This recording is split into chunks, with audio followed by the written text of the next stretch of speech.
Hello, ladies and gentlemen. It is my pleasure to introduce to you today a politician and philanthropist. He was the first in his family to attend school, and in 1939 he enrolled at the University College of Fort Hare, the only residential center for higher education for African Americans in South Africa at this time. In his first year at the university, he focused on Roman Dutch law, which helped prepare him for a long career in civil services.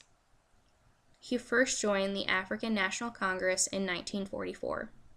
Within the ANC, he joined a subgroup called the African National Congress Youth League. This group's main goal was to focus on transforming the ANC into a grassroots movement, working with rural peasants to build a voice under the current regime. He formerly believed in nonviolent protest. However, in 1960 he began to consider that violent protest was needed to achieve change. He co-founded an armed movement known as MK. MK used guerrilla warfare tactics to end racial segregation. In 1961, he organized a national 3-day worker strike.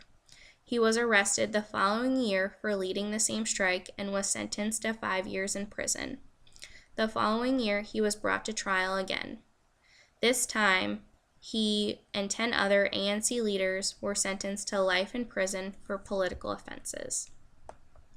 Throughout his imprisonment, he contracted tuberculosis, and as a black political prisoner, he received the lowest level of treatment. However, while incarcerated, he did earn his Bachelor's of Law degree from the University of London. In 1985, President P.W. Botha offered him a release in exchange for rejecting armed warfare, in which his offer was rejected. He was finally released on February 11, 1990, due to increasing international pressure.